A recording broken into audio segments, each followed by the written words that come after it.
ao final da palestra.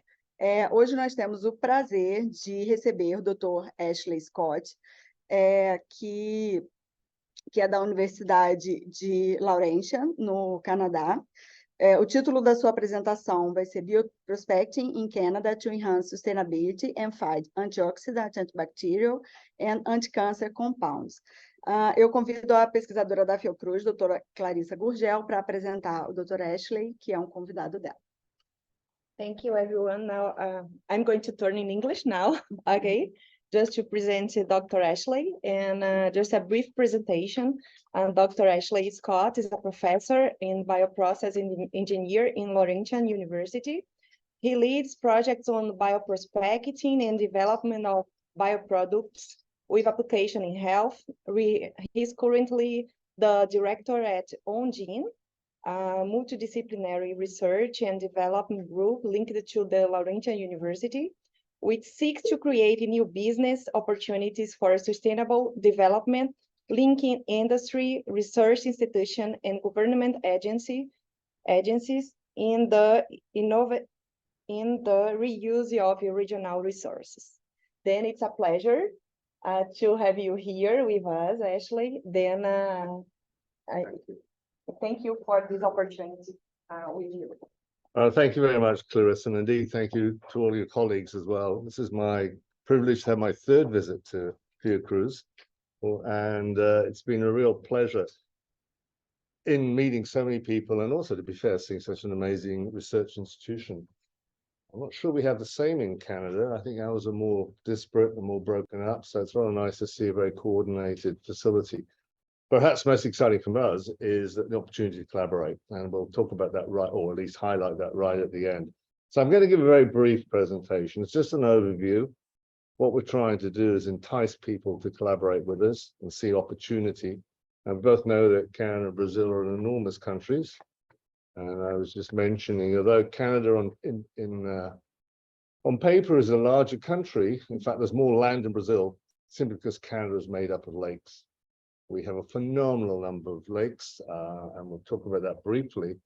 And so our opportunity is very much exploiting these lakes in a positive way, particularly our freshwater resources, not just as drinking, but also those things that live in it. So that's where we came from. But our original driver, before we started looking at disease-fighting compounds and things of that like, was actually in more practical process engineering applications of resources. But after 10 years or a few years of doing that, we realized there's a huge opportunity for the natural resources of Canada and its potential for utilization, particularly for fighting many of the problematic diseases we have in our society today. So, okay. So anyway, thank you. So first off, that is actually Laurentian University at the bottom there, where we have our facility. As you can see, there's water. And I keep mentioning water, and it's going to come up more than once. We have a lot of it, particularly fresh water. We also have the longest coastline in the world, but we're way inside, as you see shortly. We're not in the middle of Canada, so a long way from the coast. So all the focus of our work is with fresh water and indeed things that grow near it. So rather than moving on, this is actually a very brief summary of what we currently do in OnGen. There are quite a lot of us. We're not all working on disease-fighting compounds. We also do some more pragmatic process engineering type work as well. But for today, I'm just going to focus in on the top few, not necessarily going to cover all of it, but in particular the utilization of microalgae and their opportunities therein. Most of us are aware of microalgae, and if you've not worked with it, it gives a green tinge to the natural water bodies. But I have to be honest, until I started working with them, had nothing to do with them other than cleaning out of a swimming pool, just being a nuisance. Most of my work historically has been with bacteria and yeasts. So my introduction to microalgae is relatively recent. But since we're being involved with them, I think they're amazing. I think they're the most underutilized biological resource on the planet. They have so much capability, much above and beyond bacteria, and even yeasts and fungi and so on. They basically are an amazing plant, and they produce some extraordinary biochemicals. So I'm going to focus today very briefly, not going to cover everything on that short list at the top, but a very brief overview of what we're up to. Just no project would be appropriate, without at least acknowledging the people who actually do the work. So this is a list. Forgive me for those who I've forgotten, but this is the current list I put together very quickly of those that are actively working with us. Now, there are many people peripheral as well to that who are equally important to our work, but this is the ones core based physically at our facility, if you want. So I thought it's better. I know that a lot of you have been to Canada or familiar with it. So those who have, this is going to be repetition, but I thought I at least should show you where Sudbury is and where we are in location to Canada. You can see way down there. It doesn't look very far from the ocean, but we're an awful long way from the ocean. We're not that far from the US border in terms of Canadian distances. And if you take Ontario, which is the province that we're in, you can see that we're actually about 400 kilometers, 375 kilometers north of Toronto. But you can see there that whilst we have a fraction of the people that Toronto has, we have an enormous amount of land. I believe it's certainly the biggest municipality in Canada, not by population, simply by the amount of land that it occupies. And within Sudbury, keep talking about water, we have 300 lakes. And when I say lakes, I mean real lakes, not little puddles, just within Sudbury itself. So this is what most people think of Canada, I discovered in my trips to Brazil, and it's not far off for probably 6 months of the year, to be fair. That one on the left there actually took in December, so the snow came a little early, frustratingly this year. So that actually it took soon before I came to Salvador at the end of December last year, beginning of January this year. So that was taken, and the two pictures feature actually me and Corey are in that picture. That's on the lake, which is I'm privileged to live on. And you can see walk, and indeed, if you look on the right-hand picture, you'll see people driving a truck across the lake in January. So, and that lake, you could drive trucks across for 3 or 4 months of the year. I mean, substantial vehicles. However, and it's minus 34. In fact, the coldest day I remember is minus 40. That was, and then when you add the wind into it, it's quite entertaining. However, thankfully, you also get warm. And the same lake in June and July, and it's quite different. And that's what makes this big difference between Brazil and ourselves. We have similar land, we have similar economies, mining, agriculture, tourism, manufacturing. We have similar contributions from First Nations or indigenous populations. But nevertheless, the big difference, and we have obviously a vast array of ecosystems, but the big difference between Canada and Brazil, and that's where I hope there's opportunity for us to collaborate, is our temperature range. And 70-degree temperature range in one location throughout the year is not unusual. And that's, it amazes me how nature copes and how every year the leaves will be out and the flowers will be out and everything as if it was just full-time summer. When I left, it looked like the picture up there. And when I get back, it's going to look a bit like that in the space of about 5 or 6 weeks. It's going to be quite spectacular. Anyway, this is what our focus is for today and what our predominant focus is on Jen. So we do other things as well that aren't strictly microbiological or biological in nature.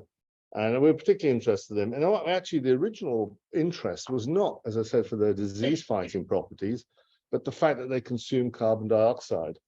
And our first work, and indeed what we got a reasonable amount of funding from, particularly from the mining industry, was to actually look at mitigating or reducing greenhouse gas emissions, in particular carbon dioxide. They generate a lot for processing ore, and they were looking for alternative ways of capturing or reusing the CO2.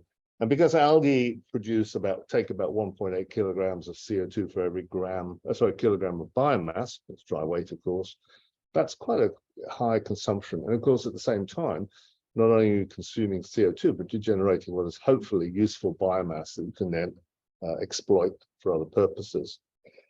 And so this is the list of things we do, but the top one, biofuels, was actually what started our work. We had no interest and no knowledge of nutrients or disease-fighting chemicals when we first started this work. It was exclusively to try and capture carbon dioxide from industry and basically mitigate it. Now, Canada, I'm not sure about Brazil, but Canada does now have a carbon tax on gases of CO2 emitted or CO2 equivalent. So there's quite a lot of interest now in capturing CO2. May not be about the planet and saving the planet, it's maybe just about saving money, but nevertheless, for whatever reason, industry is paying attention hugely in Canada in ways of possibly capturing and not emitting their carbon dioxide emissions. So this is where we first started all our work, and this is an ore smelter. It's nickel ore.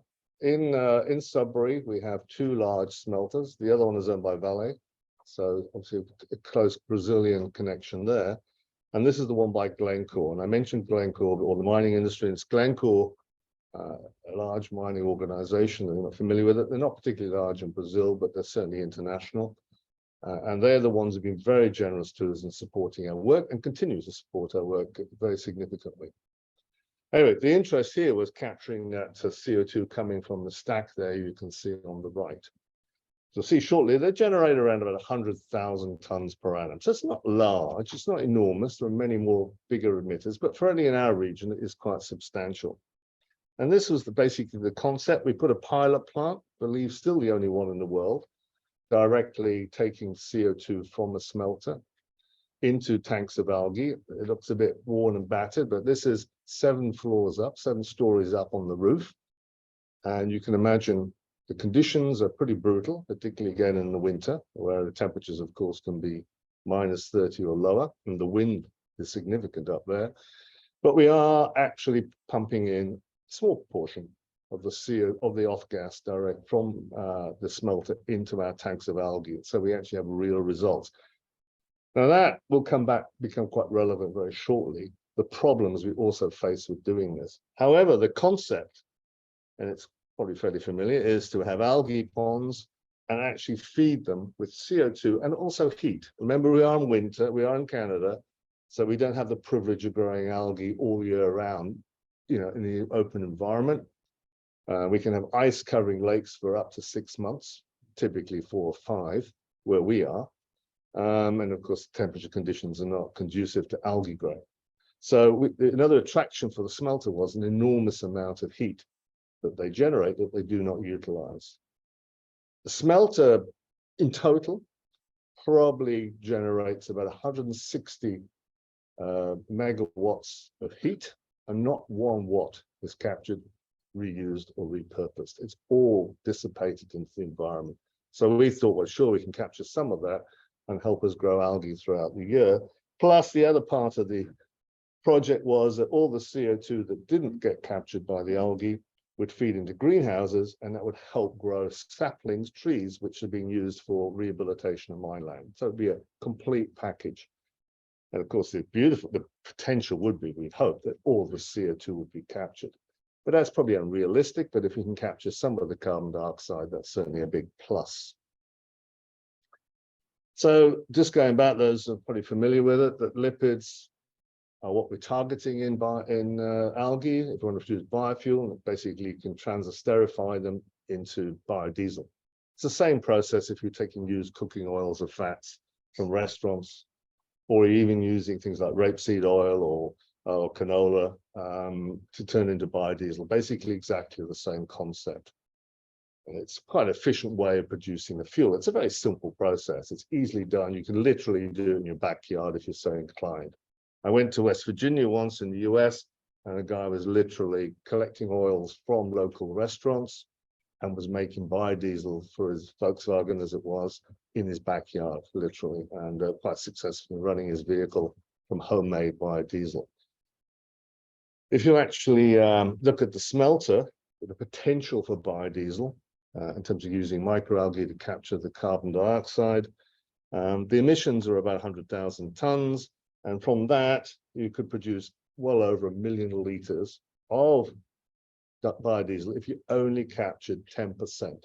In other words, 10,000 tons per annum. You'd still generate almost, well, 1.5, 1.6 million liters of diesel, or produce 1.6 million liters of biodiesel, simply by capturing 10% of their emissions with algae.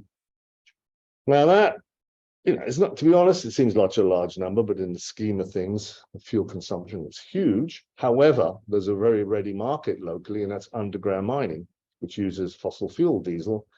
and it's very noxious. It needs a lot of extraction, air extraction to protect people. So if you could substitute fossil fuel diesel with biodiesel, you'd have a much cleaner working environment underground. And that was a big attraction to Glencore and other mining companies.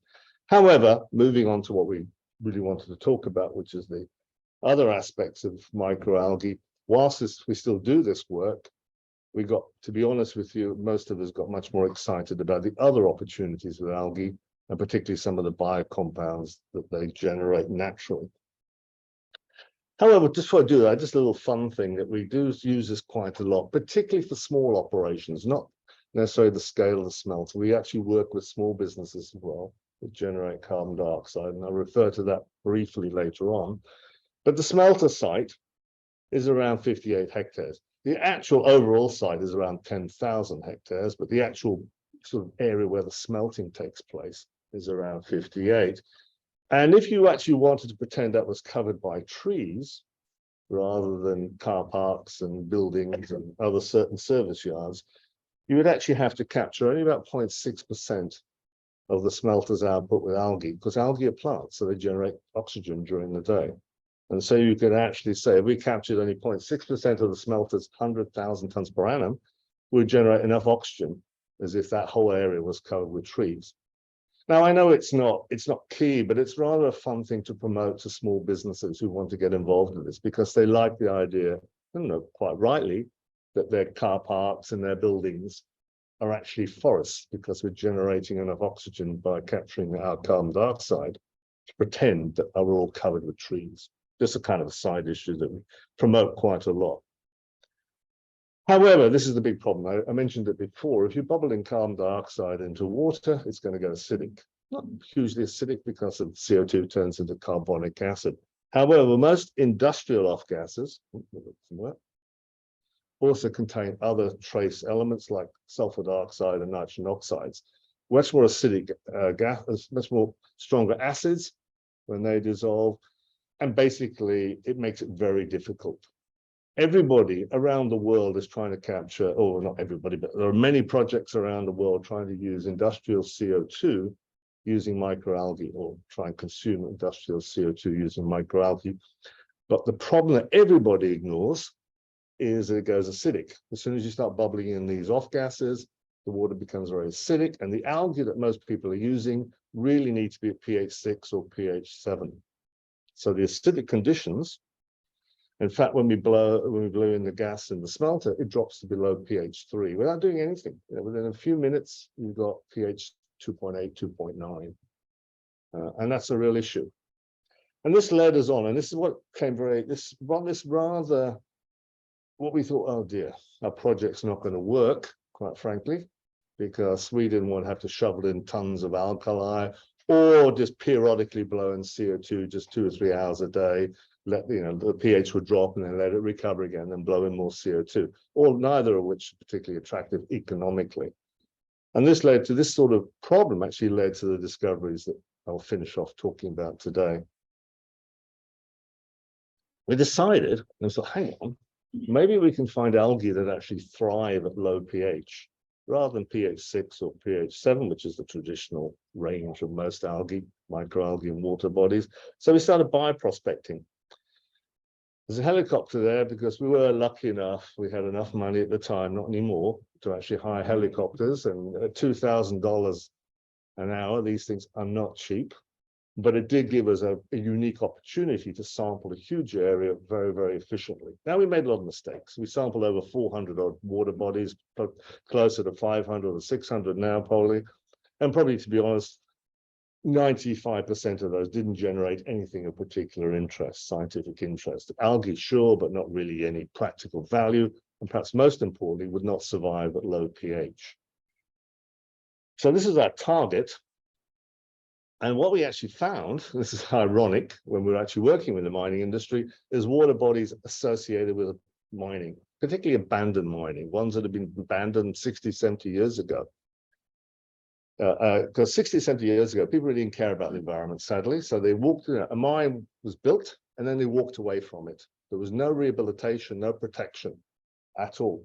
And so the pH of many of these water bodies are very low. And you can see that picture on the bottom right there. That's actually an old gold mine. It has a particular interest to me because it happens to be at the end of the lake I live on by coincidence. That mine's been abandoned for probably 70 or 80 years, and still the pH is 2.6. But that green stuff is actually algae that are thriving in that very low pH. Of course, they've taken many years, decades to acclimatize to this very low pH, but they have very successfully. That's unique, almost unique. I know that it's a real extremophile. It's not just this. We've sampled other water bodies associated with mining that have low pH, and they've also generated very interesting microalgae. And of course, remember that the pH drops to 3 and blowing in CO2. So now we have algae that would thrive in those conditions of low pH. But they do much more than that, way more than that. So if you actually take this example, here is the same mining site, just a little picture of it, and you can see it grows, and I think the visual there, the two Células-tronco dimorphus and Chlorella vulgaris are the classic microalgae grown in labs around the world, not just for biodiesel production, but also potentially for nutraceuticals or nutraceutical type compounds. And you can see that they both die out really at pH 3 and in some cases even higher. But our bioprospective ones, not only do they not die out at pH 3, which is the pH that we're looking for if we're going to bubble in carbon dioxide, they thrive at all pHs. Remarkable. We had no expecting. We thought they would die out at higher pHs. They're acclimatized to pH 2.6 in this case. Why are they surviving even at 6 and 7, as well as the culture collection species? And so that was really quite of great interest. However, it's all very well if they survive at that low pH, but do they produce anything of interest? Growing is one thing, but they also got to produce something of value as well. Now, the value could be just capturing carbon dioxide, but we wanted to go beyond just capturing carbon dioxide. We also wanted products of value to make it even more attractive to industry to capture their CO2 and generate products that they can utilize. So going back to this is where we moved on to the second half of the potential for a microalgae. Well, I'm going to very, very briefly go over in the next 4 or 5 slides, and that'll be the end of the presentation. So I'd like to obviously engender interest from you guys, really. So nutrients, sure. Lipids, well, we all know that they also, of course, polyunsaturated fatty acids or omega-3s, omega-6s, and so on. Great interest, and I'll be looking at those shortly.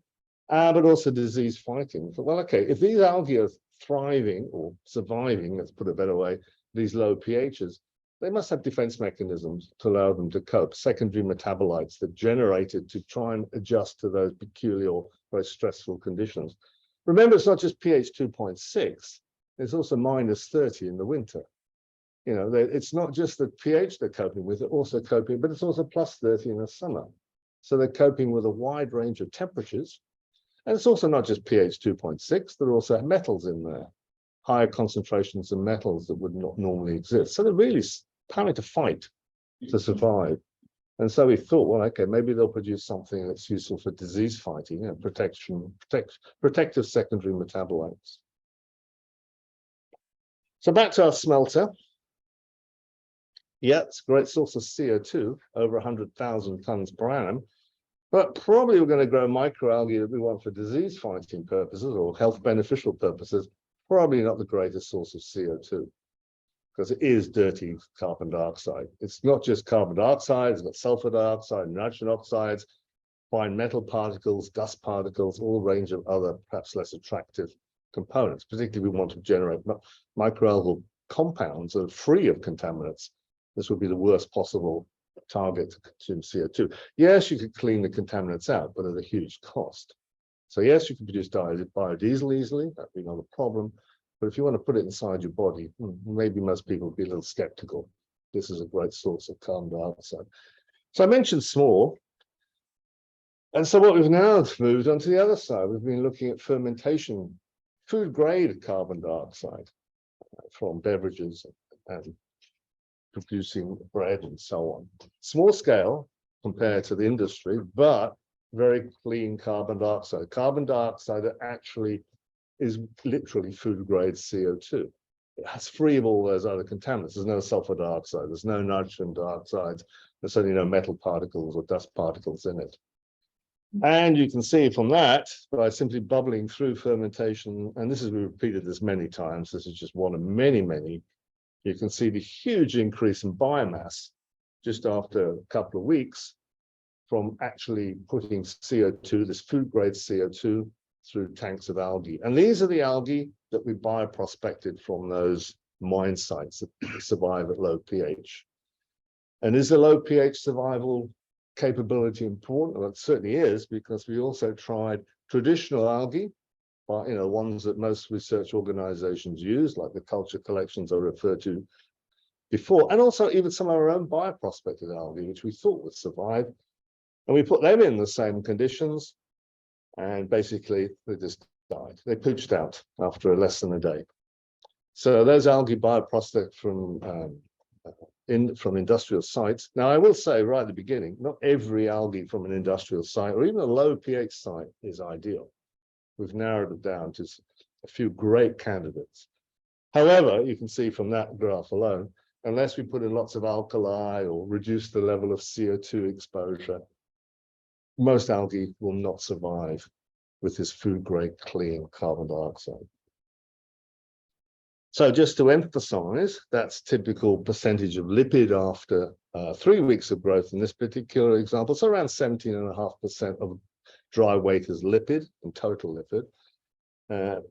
But if we actually stress them, in other words, we put them under some sort of environmental stress, in our case, temperature and pH, you can see an enormous increase in lipid production. Just emphasizing that those environmental stresses that these organisms are under really generates things of use. Added to which, that can be controlled stress. So you could grow algae large quantities of biomass and then over a week, deliberately impose a stress on them to really get those secondary metabolites built up. And of course, for us, exactly the same shot, and I'll be very proud of it. It's a shot from my house.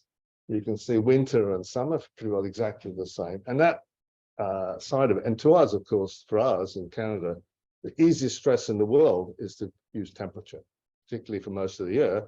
We can operate at a higher temperature and just switch the heating off, and the stress will happen naturally, if you like. There are other ways of stressing. We look at UV, and we use pH, which I mentioned there, some other ways of stressing them, but temperature is a very simple one. And just to show, remember, we're after not fuel now, not biodiesel lipids. We're looking for health beneficial lipids, or PUFAs, for example.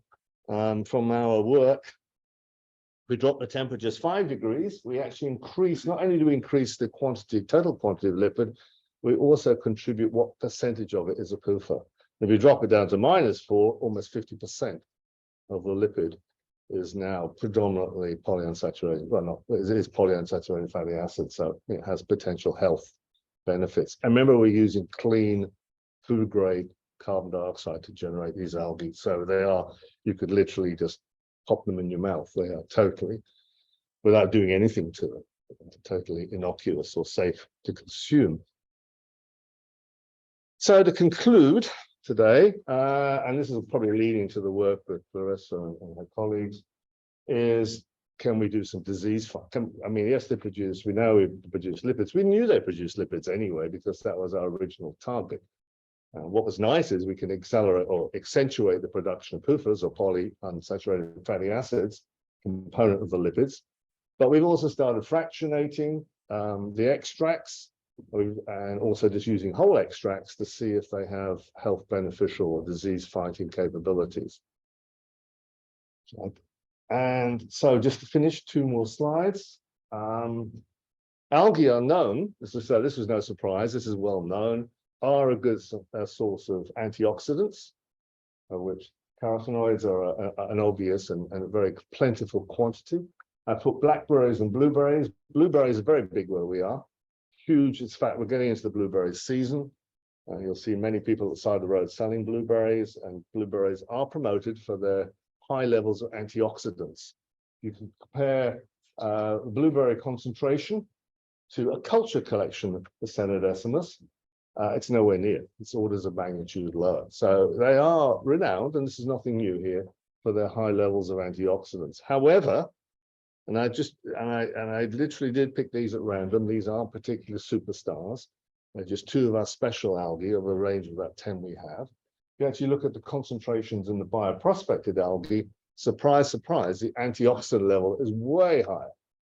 And considering the harsh conditions they operate or grow in, that doesn't make a lot, it makes a lot of sense. They're protecting themselves from those harsh conditions. They have extraordinarily high levels of antioxidants. And of course, what we'd like to do, and what we are doing, is comparing them to synthetic antioxidants and seeing how they perform. And they perform, as you'd expect, really well. So we can actually, because most antioxidants, the cells we all know, commercially are synthetic. So it would be nice to introduce more natural source ones, so potentially less carcinogenic. And certainly we compare with Trolox, which most of you know is a vitamin E analog, and performs extraordinarily well. Without doing anything really super refining or precise separations, just the actual extract, not even fractionating. I mentioned the previous slide, fractionation, but even the extract alone prior to fractionation generates phenomenal performance. And we also looked at it antibacterial, and yes, considering their work, these are organisms in a nasty environment. It's not just protecting themselves against the conditions, physical conditions, they also protect themselves against other microorganisms, which bacteria proliferate in these extremophile bacteria, not uncommon. And so these microalgae, not all again, some we thought would be effective and not. We've learnt through experience, for many years of trying and failure, find those that are successful at defending themselves against bacteria. And we certainly got minimum inhibitory concentrations, orders of magnitude lower than anything that's been reported in the literature anywhere in the world, not just in Canada. And that includes saltwater as well, or saline algae as well as freshwater algae. It is just very, and we've tested them against a range of gram-positive and gram-negative bacteria, and they are effective. So it's a pretty, it's an exciting development for us.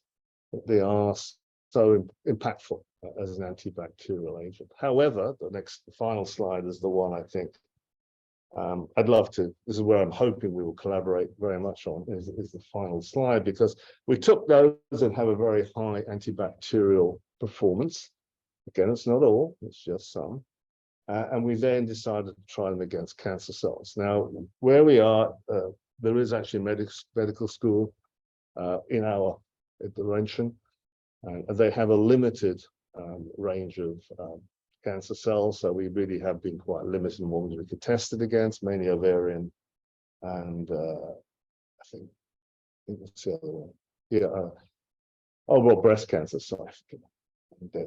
Breast and ovarian cancer, particularly ovarian, which is, I'm sure again you'll know way better than I do. This is not my area of expertise, so technical questions on this you'll just get a blank look from me, I assure you. But the ones that are very fast growing and therefore major targets for chemotherapy, like all fast growing cancers. So final slide. We did and have tested, and we are actually now moving into fractions. We tried originally with just a pure extract, and these results we're going to show you now a pure extract. We have now results with fractions, and so far, I will be honest, our fractions do not perform as well as the pure extract. Clearly, there's a synergistic effect. It's not just one part of the extract. There has to be more than one, which we're not clever enough yet to identify. But nevertheless, again, this may be a huge opportunity for us for collaboration. So we did an ovarian one. This is just, it's nothing complicated, just a simple photo of them healthy ovarian cancer cells. I should also add, before I put the next slide up, we have tested them against healthy cells and no apparent impact, no statistical, no visual impact at all. Even subjectively, we felt even the healthy one seemed healthier, but that was a purely subjective, non-statistical observation. But the key thing is they do not appear to have any negative impact on healthy cells. Remember, this is the extract that has high antibacterial activity as well. And so a simple exposure to a completely different picture. We've had pictures where we've had almost complete elimination of, I've got other pictures you've probably seen before, where it's almost complete elimination of cancer cells, but the healthy cells remain of the same exposure, totally unimpacted, which to me, not being an expert in the slightest, seems to be the most exciting thing. You've got something, I mean, there's many, even, think about the antibacterial work, great, they kill bacteria, but they do not impact human cells or healthy cells. I mean, thousands of chemicals out there will kill bacteria, but you've got to find, obviously, it's blindingly obvious, you've got to find those chemicals that do not have an adverse effect on healthy cells. And of course, that limits you significantly. And again, the same hope is with application of Clarissa in particular, and others, colleagues, and Rizzi, I'm also glad to see here that we can try and exploit that. Now, I think my gut feel is we're going to be more stopping proliferation rather than killing cells. I think that's where the opportunity is to add this with other therapies as a combination, a natural additive, if you like, formulated in to actually try and stop proliferation. I hope great if it also helps contribute to destroying cancer cells. That's an added bonus, but this is a feeling. I think it's going to anti-proliferation is the most likely. And so to conclude, a brief presentation, this is where we're hoping with UFBA, and of course, in particular, Fiocruz to establish, or could be already established, but to continue the work. And so we're at the point now of actually producing extracts and then sending them here and then do the work. And indeed, in July, the person who does most of this work, does all the heavy lifting, Jerusa, who is actually from Salvador originally. She studied dentistry at Salvador and is now working with us in Canada. She'll be coming in July, hopefully working with you people, actually try our extracts and see if we have an effect. And forgive me if I got the right-hand list wrong. I probably did, so it's my best stab at something I'm not. You've got to forgive me, I'm a biochemical engineer, not a biochemist or a microbiologist, but this is what we're hoping to achieve, and of course expand. And it's not just with the microalgae I've discussed, but also other opportunities as well. And of course, one of the big things for us is to try and encourage people to come to Canada rather than me. Not that I have, it's my 5th trip to Brazil in a year and a bit, so quite clearly, it's difficult persuading me to come here. But it would be nice to persuade some of you guys to come and visit us. I appreciate you probably want to come in the summer, so you have 2 months to hit that, but nevertheless, it's worth it. It is worth it. So that's what I'd like to say, because I really wanted to use this as a way of trying to encourage people to talk with us and see if we can obviously expand the opportunities and develop the work and more importantly, the collaboration. Because as I started off, we have a lot of resources in a different way, slightly different way to Brazil. In our case, it's mainly fresh water, but also Brazil has many resources that we have, which is impacted mine site waters, for example. There's nothing to say why your waters shouldn't have the same characteristics that ours generate. Of course, you won't have the temperature range, but you'll have much of everything else. So maybe it's the temperature. We're hoping it is a temperature that makes us unique, but if it's not, no, maybe it's partially disappointing. You can do it in other countries, but nevertheless. And I will say, to finish off, that's taken over 10 years to get to this point. It wasn't just a question of going out, taking a sample, and whoopee, we've got some fantastic results. And I again will give Jerusa and many of the other people in the team a particular shout out, 10 years of hard work to achieve what we think is quite outstanding, but opportunity for the future. So thank you very much for taking time listening. Thank you, Ashley. I'm not sure if we start with the audience or with online, but I have a question. Yeah. Okay, then Dr. Milena. Thank you so much for the nice presentation. It's a fantastic work. I was wondering if you talk about testing parasites because we know. Yes, some creating of natural compounds against chromosomal fusion, and you are interested in that. Very much. In fact, a friend, colleague, but he's a neurologist, and he's stimulated the thought of looking at protozoa in the brain. So yes, that is, I didn't mention it.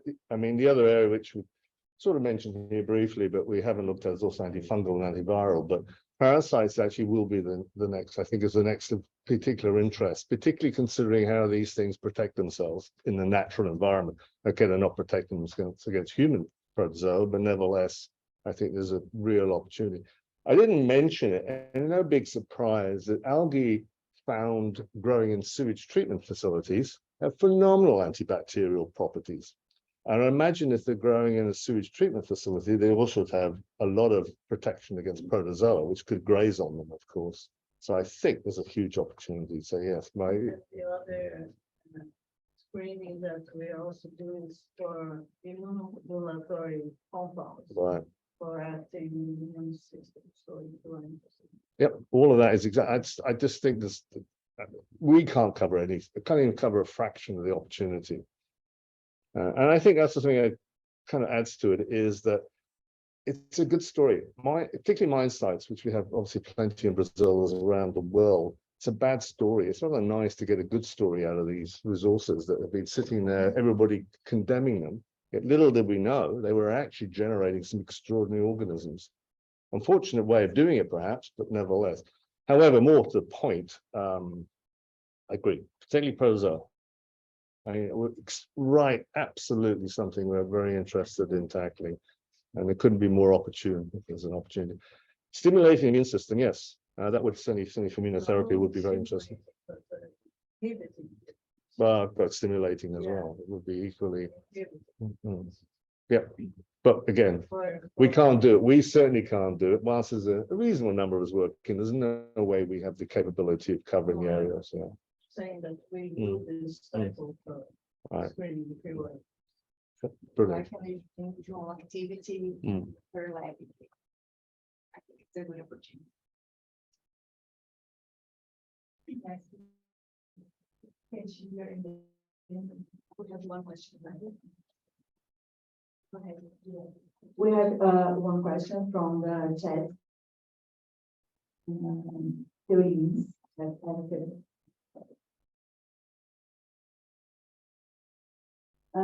very, very interesting results. Thanks.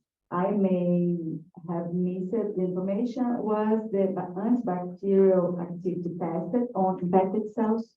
No, we haven't actually done any pathogenic cells. No, we've only taken straightforward culture collections. Is that what you're asking? So we know we have worked with the local hospital about pathogenic, but quite honestly, we just wanted, we moved on very quickly to anti-cancer. So the bacteria remains effective, but it's not something we've continued, which might seem strange, but not something we develop. Again, to be honest, it's a lack of human resources as much as anything. So that's an area that's still opportunity. So no, we've not done any clinical type studies with, if that's the question, with collaborate. Yeah, exactly. Another opportunity for us. Students, please. I have one. But can I? Yeah. Probably in the math. So that they can hear you. Oh, yeah. Hello again, doctor. I was wondering, were you able to test and see what type of metabolic routes the mitochondria of the microalgae are following? Because they're responsible for the antioxidant properties that we have on our body. They're the ones that naturally fight it. So would you be like interested on like looking into that? We've done not, I know exactly what you're referring to, and no, we've not actually looked at. I know obviously that algae are source of a whole range of chemicals that, well, I mean, poop is an obvious example, omega-3s, and I know it's not antioxidant, but nevertheless, have that come from algae, which, but in terms of us looking at or accelerating or accentuating production of antioxidants, which I think you're referring to, and how they then impact on us, no, we've not done it. I'll be honest with us, we're kind of simple engineers, most of us. So our predominant role is just to generate large-scale commercial opportunity. The defined detail, it's beyond our abilities, quite frankly. So, I'm being very unfair to many of my colleagues, and I'm being a little facetious, but we have not looked at. We were just trying to actually look at everything and then help narrow it down from then on. We have one more question from Marco Edilson Freire. Congratulations on the brilliant conference. Your results are really very interesting. Do you have results on the chromatography profile of and/or chemical composition of the evaluated extracts? Of the extracts? Yeah. Yeah, we have fractionated it out. We have a breakdown. It's not in the public domain. I have to be cautious what I'm allowed to say on that one. However, I will say that we've not identified the particular compounds. We know it's a synergistic impact. I think I referred to that. It's definitely more than one. We can narrow it down to a whole range. So no, I guess whilst I'm saying we really haven't got that much of a detailed breakdown. We certainly, and I'll be honest with you, we've yet to really identify what is the impactful components of the extract. We've got an idea, but we haven't clearly identified it yet. But you had the intention to, or? Yes. Yeah. Yes. Oh yeah. In fact, that work is actually going to go through all this summer. In fact, what we were trying to do is, remember, an awful lot of algae did nothing. What we spent a lot of time just identifying those that did a lot, and now we're moving on to identifying components of them. You have one more question from Pablo Ramos. Thanks for the exciting talk. Are you planning to further characterize the bacterial communities from which you are recovering the microalgae using metagenomics? Maybe there is some form of enhancement between bacteria versus algae. Yeah, exactly. That's something we are doing. I mentioned earlier about algae growing in a sewage treatment facility. Clearly, there's a very clear interaction going on there. We're actually started doing that. We're trying to identify, the groups and seeing exactly who's stimulating the algae to produce defense, basically. And it's very dramatic, as you'd expect. I mean, they're growing in a soup of bacteria and protozoa. You'd assume they can't survive otherwise, and they're surviving very well. And that's what we're trying to do at the moment. We're actually with a local wastewater facility. We're actually trying to identify. And we have a colleague. She's up there doing exactly that. I've got an answer yet. I'm not avoiding the question. We don't know the answer yet.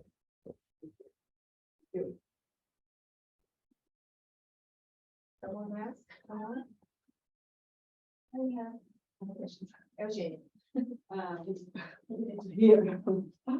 I just want to know if you have any collaboration here in Brazil with groups that make some prospecting similar to you.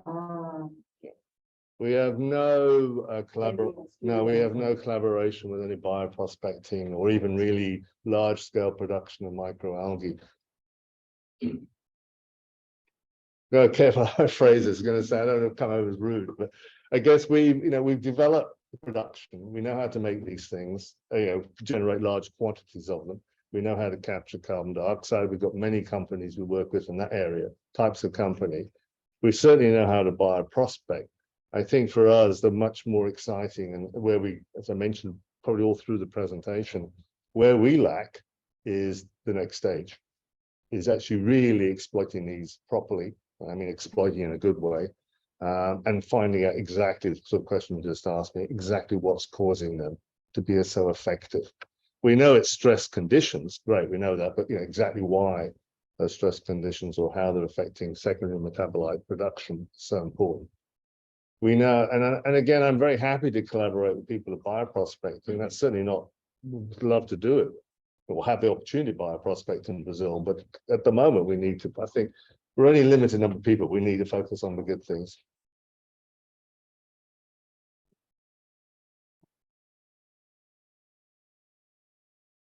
Okay, thank you very much. Thanks again, Ashley, for Welcome. this nice talk. And then I'd like to finish this meeting. And then. Thank you.